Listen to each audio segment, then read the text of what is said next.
Okay, so again, I welcome you all. Good morning to all. So, next topic, as we were discussing about certain biocontrol agents, we discussed about NPV, we discussed about Vivaria bassiana, we discussed about Bacillus subtilis, BT gene. In continuation of that, we will discuss about another biocontrol agent, that is Metarhizium anisopliae. Okay, that is Metarhizium anisopliae. It is also called as Entomopthora anisopliae in the early 1900. In the earlier time, its name was Entomopthora anisopliae in the early 1900. Okay, so it was originally isolated from the beetle, that is Erisoplea austriaca. Okay, it was originally isolated from the beetle, that is Anisoplea austriaca. Okay, so, the name of this fungi is Metarhizium anisopliae. It is known as Entomopthora anisopliae, and it was discovered in 1900. And it was originally isolated from which beetle? Anisopliae austriaca. Since that's why its name is Anisopliae, and it was discovered in which country? Austria. So we called as Austriaca. This is the history of this fungi, which is used as biocontrol agent. Now see, this Metarhizium anisopliae, it is a fungus which grows naturally in the soil throughout the world. Okay, it grows naturally in the soil throughout the world, and they cause disease in various insects by acting as the parasite. See, the main target of all the biocontrol agents are mainly insects only, because insects are the major threat to damage the crops. So this fungi naturally occurs in soils throughout the world, and they causes disease in the various insects by acting as the parasites. It thus belongs to entomopathogenic fungi. Why it is called as entomopathogenic? Because since it is affecting the insects, and the study of insects is called as entomology, so they are called as entomopathogenic fungi. Okay, so this fungi grow in soils, cause disease in various insects, and it is categorized under entomopathogenic fungi. Now this is mitosporic fungi with asexual reproduction. Okay, during the reproduction stages of this fungi, there are a lot of stages are there. That is, it is having the mitosporic fungi with asexual reproduction, for which telomorph has not yet been discovered. Okay, for which telomorph has not yet been discovered. Okay, so this is the mitosporic fungi with asexual reproduction, for which telomorph has not yet been discovered. The disease is caused. The disease caused by this fungi is called as green muscardine disease. Okay, we also discussed about one fungi, Vivaria bassiana, that cause white muscardine disease. And this fungi, that is Metarhizium anisopliae, it cause which disease? Green muscardine disease. Why? Because the color of the spores of this fungi is green. So it causes green muscardine disease. See, we can see that this figure that first this fungi affects the cuticle of the arthropods. Okay, so infection of arthropods or insects by Metarhizium are easily recognized within a few days, and after death, when fungus, after the killing of the insect, generally what happens? The fungus comes out from the cuticle or from the integument of the insect, and thus they form the reproductive structures. And see, what I said, basically, this fungi reproduce by asexual method, but still telomorph has not been still concluded. It is not confirmed whether they form telomorphs or not. Once they infect the insects, after killing of the insects, they come out from the cuticle. Initially, their color is green, blackish, white, but later on they form which color? Green color. Which disease is the cause? Green muscardine disease. Okay. When the fungus grow out of the arthropod integument, they form reproductive structures. Initially, one sees fungal hyphae that appear white, but as conidia form and mature, they often take on the characteristics olive green color. Okay, initially, one only sees fungal hyphae that appear white, but as they form conidia, they mature, they often take the characteristics olive green color. Okay, so initially their color is which one? Olive green color. So that's why they call green muscardine disease. Okay, so what we studied about Metarhizium anisopleae, it is called as anthropopathogenic fungi, mainly found in soil. They affect mainly the cuticle, which they affect mainly the cuticle. They affect. They cause green muscardine disease. They reproduce by asexual method, but telomorphs not recommended. After that, they were discovered in 1900. Okay, isolated from beetle, Aristolica beetle. So their name is Entomophila anisopleae. They were discovered in Austria, so it is called as Austriaca. So this was the detail of Metarhizium anisopleae. Then see, however, depending on the species and strain of Metarhizium, see there are many strains and species of Metarhizium which cause green muscardine disease. But the color of the spray can be differentiated from particular species to species. So what I have done, the spores can range in color from white to yellow to brown and green. See, these are the smallest brownish yellowish in color.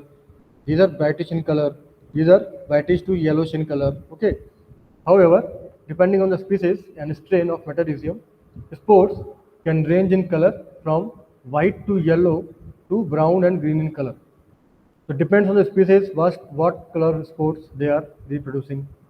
It depends upon species to species that what color they are responding. Okay, then see this diagram. It is a very good picture. This is the fungi of Metarhizium anisopleae.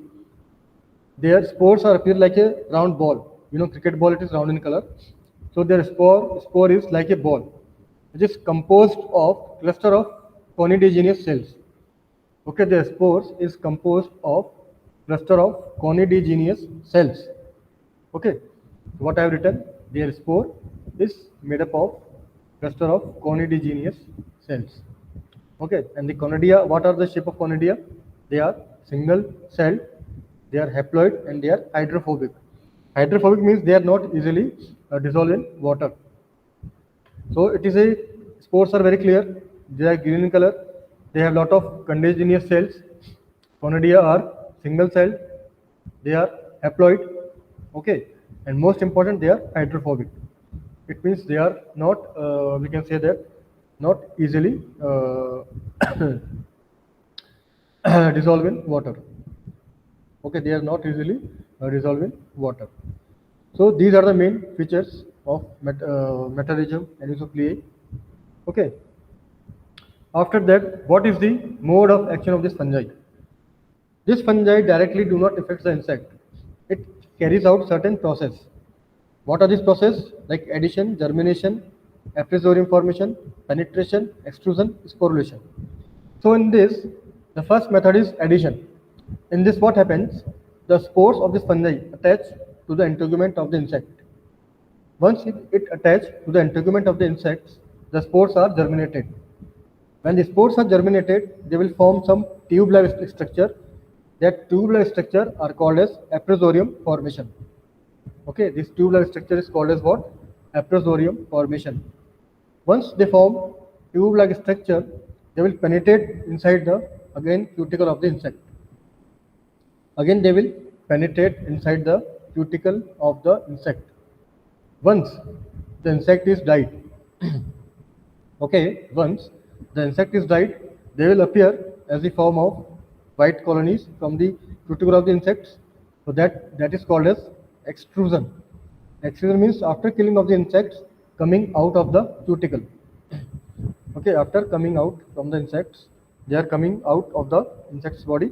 So it is called as extrusion. And once extrusion, they will form finally the spores for their further multiplication. And once they will multiply, they will cause which disease? Green muscardine disease. So it is a proper sequence, that is the mode of action of this Metarhizium. Addition, then germination, then aphrysorium formation, then penetration, then extrusion, and then sporulation. Okay, and then what? Then sporulation. Okay. So actually, this is a mode of action. What is the exact reaction this fungus actually act? What is the acting mode of this fungi?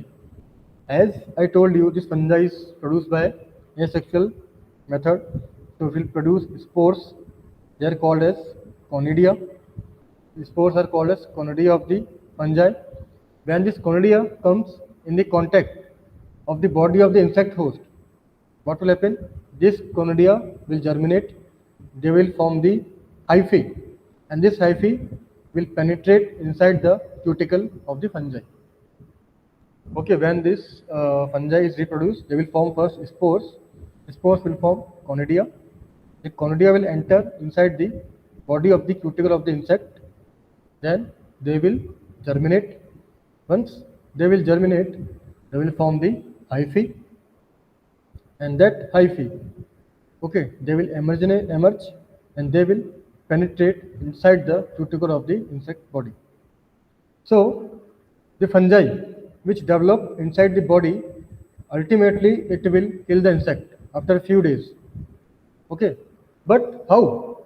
This fungi lethal effect is very likely because this fungi will produce certain protein structures or certain peptides that are called as dextrins. Okay, that are called as what? Dextrins. So what I told, this fungi will reproduce by asexual method. They will reproduce by asexual method. After the formation of asexual method, they will form what? Spores. Spores will germinate into conidia, and the conidia will germinate into the hyphae, and hyphae will emerge, and they will penetrate inside the cuticle. Okay, so they will penetrate inside the cuticle. The fungus then develops inside the body, and eventually they will kill the insect. After killing of the insect, they will show their lethal effect. They will show their lethal effect by the production of certain peptides. These peptides are called as dextrins. Okay, these peptides are called as what? Dextrins. Okay. Now, what are the main target pests which is attacked by this fungi? So, it has been recommended that Metarhizium species are known to attack a wide range of insects, more than 200 families, which more than 200 species, which belong to more than 50 families. So, Metarhizium are known to attack the wide range of arthropods, which are greater than 200 species in a wide range of 50 families. These include many species of agriculture importance, medicinal importance, and veterinary importance.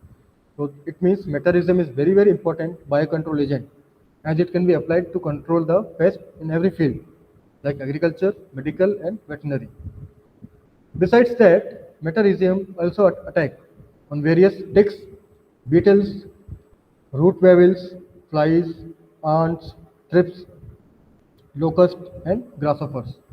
Okay, besides that, they attack on all kind of insects like beetle, grasshoppers, flies, ants, thrips. All they are included in the family of Arthropoda.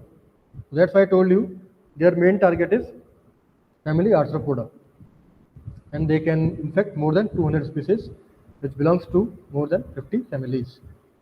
Okay, it means they can also kill the insects of agriculture pest, medically harmful pest, and veterinary importance. Then we reach how we can grow the Metarhizium for the large scale mass production level. The protocol is very, very simple. How we can do the mass production of Metarhizium anisopliae? Simple protocol is there. First of all, we will take 40 gram of carrot bits. Why we are using carrot? Because carrot is the substrate molecule. It contains iron, phycocyanin, some vitamins, which is substrated by this fungi. Every fungi has its own substrate. So we will take 40 gram of carrot. We will take in 250 ml of conical flour. In the 40 gram of carrot, we will add 65 ml of water. Okay, what we will add? 65 ml of water. Again, we will autoclave at 25 psi for 30 minutes. Here, listen very carefully. Normally, what we do, we autoclave at 15 psi for 45 minutes. Here, we will increase the pressure and reduce the time interval so that we do not have any kind of contamination. So after addition of water in the carrot, we will go for autoclave at 25 psi for 30 minutes. After that, we will cool and then we will add the fungus colony. Same protocol that we added the colony of Bavaria. Here also we will add the inoculum of the fungi. Which fungi? Metarhizium. Okay. Once we will apply the fungi, and when we do the mass production, we will take the PPT, make the dry, make the powder, and this powder can be applied to the manure pit after the fortnight. Before using further in the field, we have to keep this mass produced metarhizium fungi in the manure pit so that it can go for the exchange of nitrogen and potassium so that it can be used as a fertilizer also.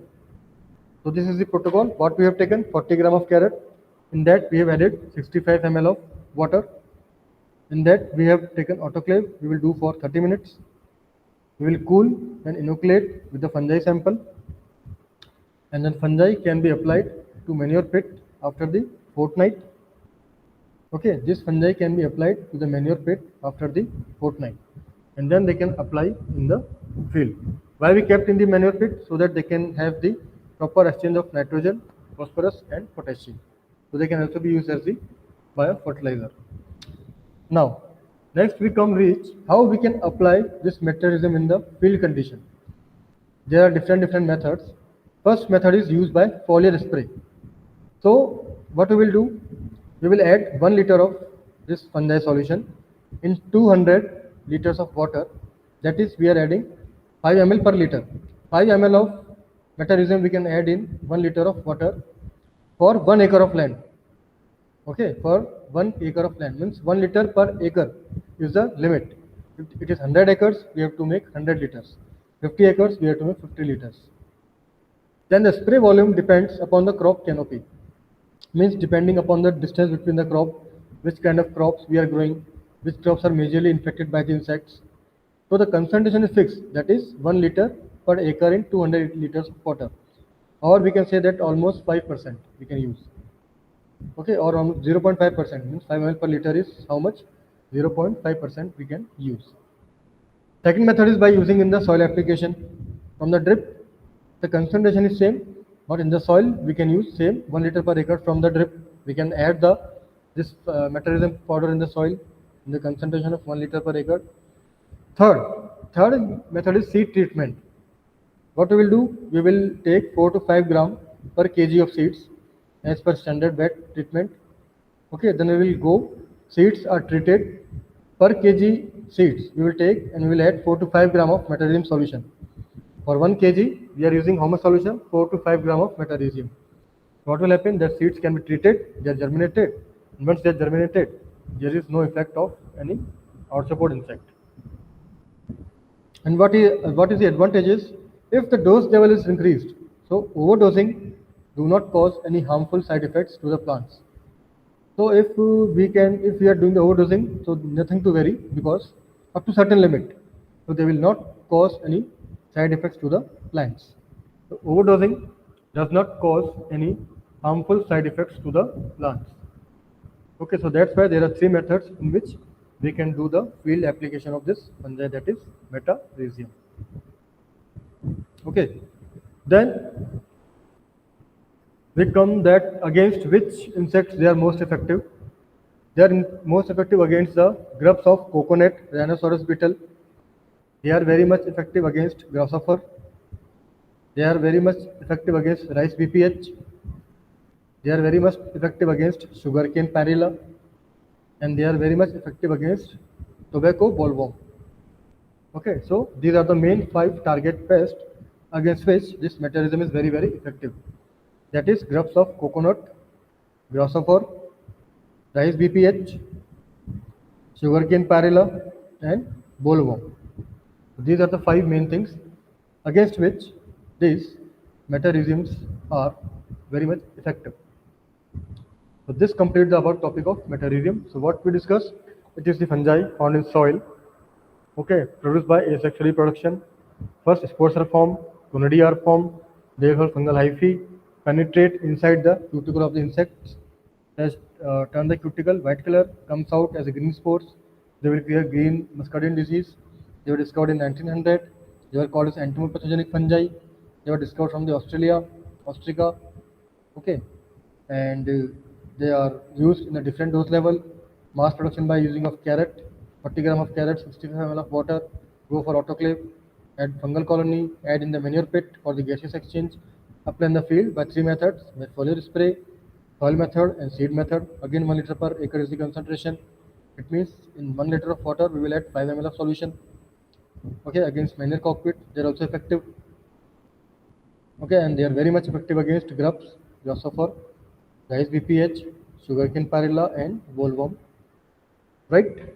These are the main effects of metallizium against certain species. Then we discuss about the biological control method. What are the basic mechanism? How we can use the living organisms to control the biological control. Basically, there are 4 methods by use of predators, birds, parasitoids, and pathogens. Pathogens and predators we've already discussed in the earlier lecture. Birds are also very good natural scavengers. They feed on dead and decaying matter, thus maintains the ecosystem. And then parasitoids we will discuss later on in the detail. Basically, there are 4 methods: predators, birds, parasitoids, and pathogens. These are the main methods which are used to control biological control. The first method is predator. See, this is the beetle. This yellow rung is the prey. So insect, mite, or spider can attack and feeds on the prey. So this here we can see from this picture that it is the insect which is predator. It is feeding on the prey. So they can kill and consume more than one victim to complete their development. Okay, they kill and consume more than one victim to complete their development. This is the rule of predator. Then basically there are 4 methods of predation: active search, ambush, lure, or trap. Okay, active search, ambush, lures, or trap. So active search means actively fighting for the prey. Like lion basically roam in the forest, and when it sees a fight between the deer, it kill the deer and consume it. Ambush. Ambush is suddenly attack on the prey. Suppose in the cave, tiger is sitting, and the deer comes near the cave. What will happen? Suddenly the tiger is hidden, and suddenly it will attack on the prey. That is called as ambush. It means prey is not known of predator. Predator is living just nearby, and it is hiding itself. The sudden attack on the prey is called as ambush. Third is lures. Lures means to fight in front of each other. Suppose there is a fight between snake and what we say nevla we say in Hindi. So there is a fight between both. If snake bite the nevla will die. But if nevla will bite the insect or snake will die. So anybody can win the battle, either prey or the predator. So the mode is predation. Okay, in the lure, anybody can win the battle. Either prey can win the battle or predator can win the battle. So first is active search, second is ambush means sudden attack on the prey, third is lures, and fourth is trapping. Trapping means we have pheromone traps used to catch the insects which are available in various labs. Okay, traps means the net is fixed in the stick, insects will come on feeding and it will trap. It is called trapping means to capture something. The 4 methods are active search, ambush, lures, and traps. Okay. Then we discuss about parasitoids. What are parasitoids? See, parasitoids are an organism that lives in the body of the host, at least during the part of the life cycle. In fact, they are very small in size as compared to predators or parasites. Okay, parasitoids are very small in size as compared to parasitoids and as compared to parasites and predators. See, they kill and consume less than or equal to one victim in order to complete the life cycle. However, in the first topic, we discussed that predators can consume more than one victim. But parasitoids, they kill and consume less than or equal to one victim in order to complete their development. Okay, see, these are the parasitized aphids. These are the healthy aphids. Healthy aphids are what? They are yellow in color. But those aphids which are already parasitoids, their color change into brown. We can clearly see from this picture. So yellow color aphids are healthy, and brown color aphids are parasitized. The parasitized is lives inside the body of the host, and it kills and consumes less than or equal to one victim. Okay, so it is the main concept of the parasitoid. Okay, then we come about two types of parasitoid, ectoparasitoid and endoparasitoids. Endo means inside, ecto means outside. See, what happens, uh, this endoparasite develops inside the host, we know that. Ectoparasite develops outside the host, very clear. But sometimes the endoparasitoids, they are found both in concealed and exposed site. Means concealed means which are totally packed inside the body, like trachea, intestine, liver, kidney, and the exposed site means which are exposed. Exposed sites which are exposed means like in the beside the cuticle, not completely outside the surface, besides the cuticle. Whereas ectoparasites, they are associated with the host in protected sites, like they are found in the shells, they are found in the cuticle, they are found in tunnels. In leaf, they are found in leaf amines. They are found in the rolled leaves. Though they are produced, though they are present outside the host, but outside also they are totally with packed. They are covered. Like I told you, tunnels, okay, cuticle, shells, leaf amines, and rolled leaves. So these are two major difference between endoparasitoid and ectoparasitoid. Okay, then comes basically I told you about pathogens. What are pathogens? Virus, bacteria, fungi, which can cause certain disease. In the slide of terminology, we discuss about the pathogens. Okay, that is virus, bacteria, and fungi. So I told you about the process of pathogens. First of all, they will addition of spores to the host cuticle. Same concept. Then what will happen? The spore will germinate. After germination of spore, they will penetrate in the cuticle. Then after penetration of the cuticle, they will growth in the hemocoel. Hemocoel is the cavity lining the blood vessels of the insect. Okay, hemocoel is the cavity. It is lining the blood vessel of the insect. So ultimately, they will cause the insect death. So ultimately, they will cause what? They will cause the insect death. And what are the examples? Examples are Beviera bassiana and Metarism anisophilae. We discussed about these two fungi in the previous lecture. Okay. So what is the process? Addition of spores to the host cuticle, spore germination, penetration of the cuticle, growth in the hemocoel, and insect death. Okay. Then comes about predators and parasitoids. See, this beetle is what example of predator, and this small insect is the example of parasitoids. These parasitoids can infect the predators. One very good example is ants. We all of us have seen the ants. We know that ants are basically what? They are social animals. They are very good predators. Okay, because they can feed on small insects, like ticks. Okay, they may tend aphids or other honeydew producing insects. Ants have the capacity because we have seen that whenever ants bit our body, we feel itching because they release one chemical. Okay, that is acetic acid. Okay, ants release acetic acid by which we can are feeling the itching in our body. So the ants can tend aphids or other honeydew producing insects also. Okay, they may tend aphids or produce another honeydew producing insects. They feed on sugars, fats, proteins, and honeydew. Okay, they feed on sugars, fats, proteins, and honeydew. Okay, so ants are very social insects. They can feed on aphids, honeydew producing insects. This is the special property of ants. Not all insects can feed on honeydew. Only ants have the capacity to feeding on sugars, fats, proteins, and honeydew. Okay, then comes about two insects, earwigs and green lacewings. Okay, earwigs and green lacewings. See, the size of earwings is 1.1 inch long. They have what? Flattened body. Okay, the body is totally flattened. Their color is pale to dark brown. Their color is pale to dark brown.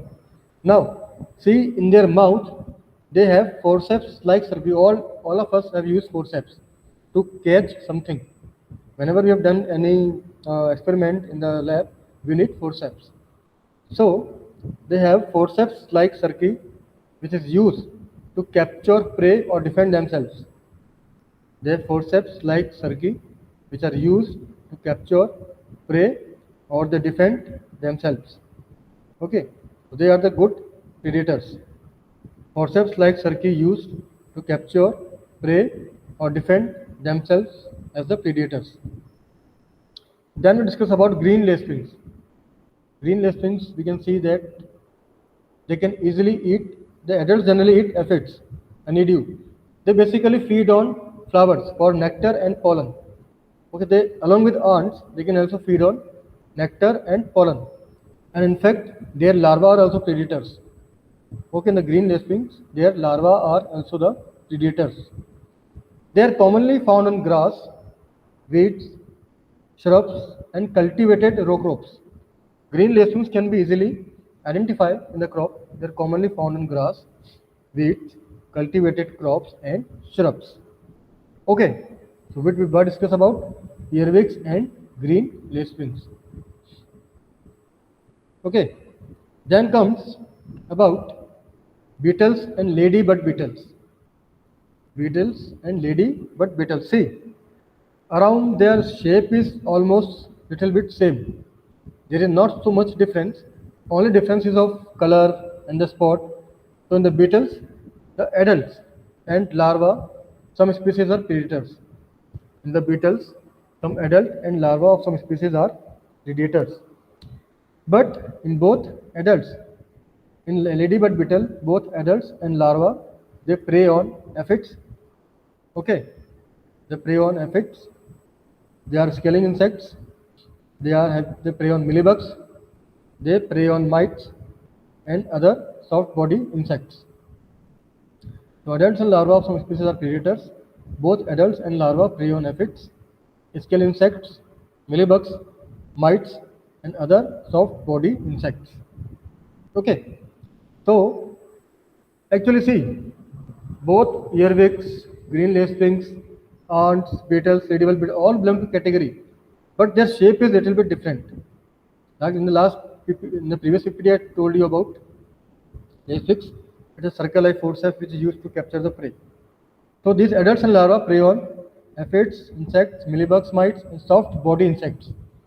So it is a specialty of ladybird beetle that they will prey on soft body insects. Okay. Then we reach about another group, that is rove beetles and praying mantids. Rove beetles and praying mantids, see, these are the pictures. We can easily, a perfect entomologist can easily identify, or a perfect pathologist can easily identify the rove beetles and praying mantis. See, the larvae and adults of most species are predators.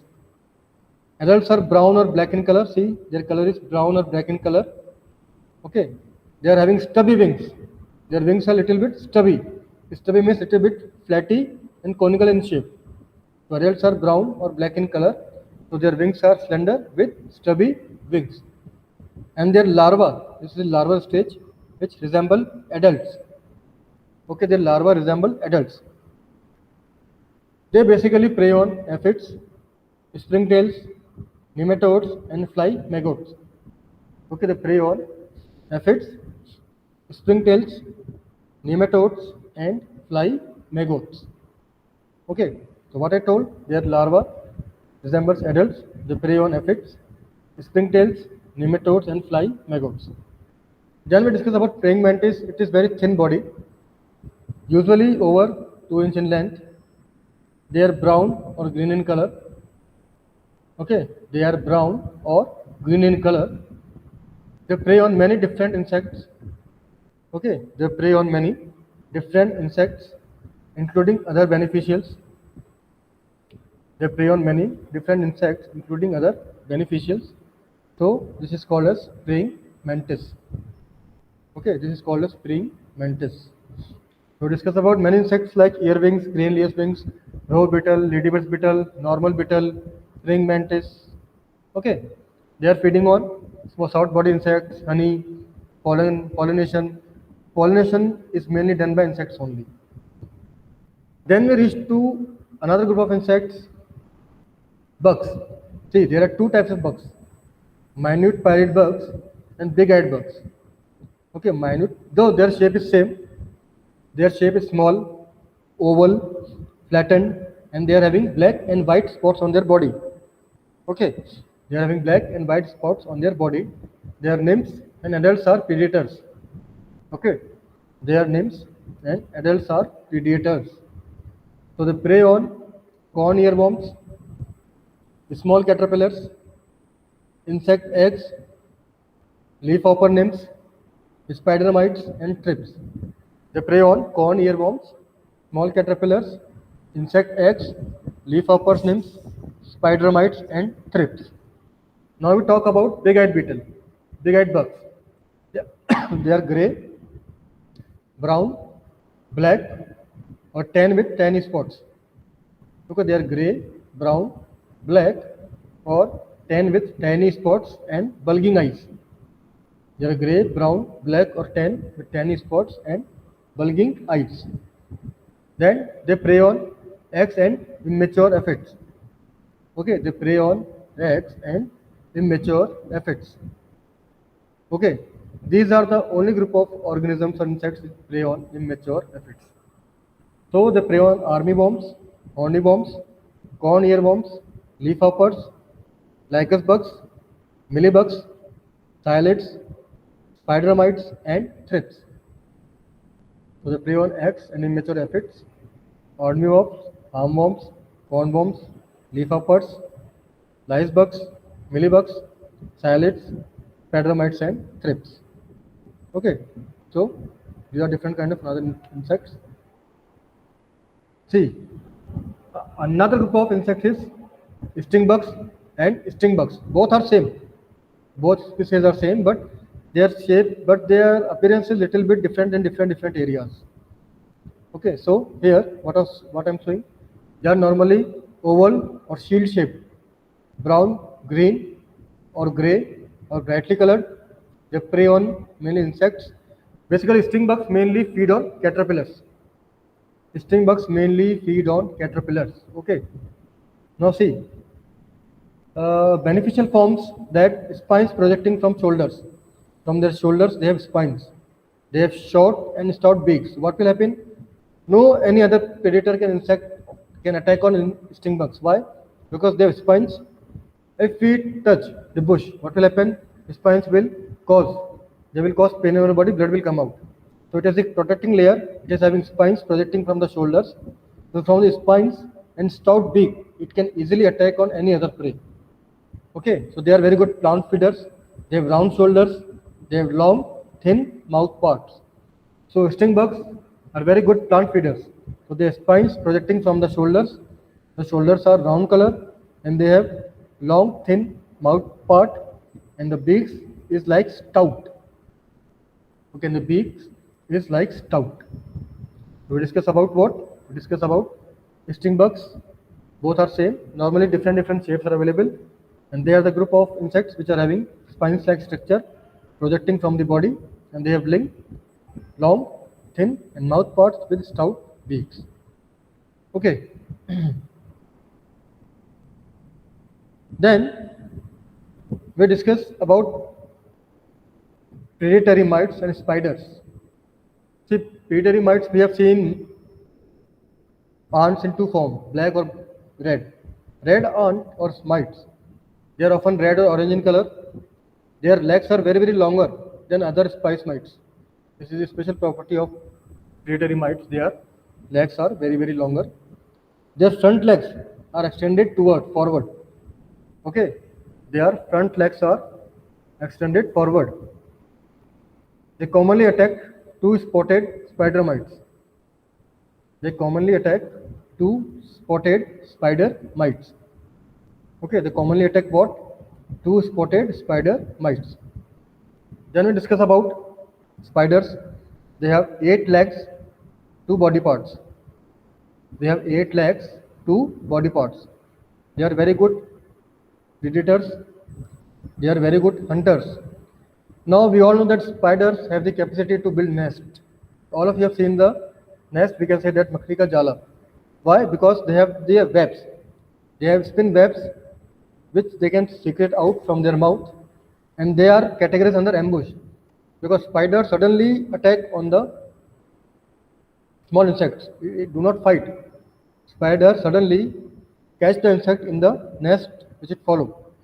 We can say Makri ka jala. Okay. So they are forming web-like structure in which insect is attached. Then they capture on the insect. So this I told you this is called as ambush. So what it is called as? It is called as ambush. Okay. Then see, another group of organisms which are also very important contribution balancing the ecosystem. They are also called as biological agents. See, this first is armadillo. Certain birds, birds are called as natural scavengers because they maintain the ecosystem. They feed on small insects. Then certain fish, raccoons, squirrel, snakes. Okay, so all these what they make proper food chain. You know that food chain, first level, second level, third level. Okay, so they maintain the proper food chain.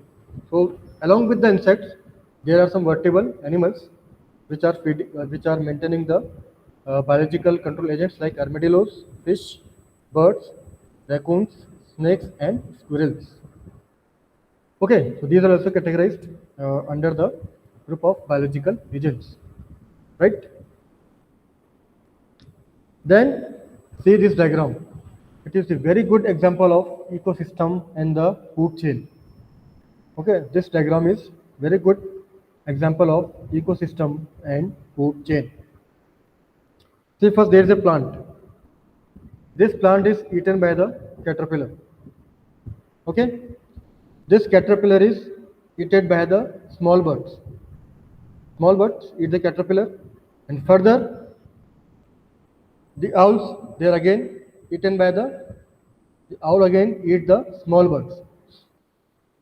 So what do we mean? There is a plant, they will eat the caterpillar, and when caterpillar is eaten by the small bird, and the small bird is eaten by the owl.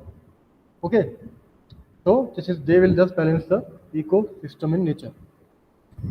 So in conclusion, I want to say that in this lecture we studied about different biological agents. We discuss about what we say, and also we discuss about we can say about discuss about metarhizium. What is the mode of action of metarhizium? What are different insects like mites, spiders, lacewings, earwings, big-eyed bugs, stink banks, okay, red-eyed wings, ladybird beetle, rove beetle. See, all insects basically feed on small insects like aphids, thrips. Okay, but what is the difference? Difference in their shape and size.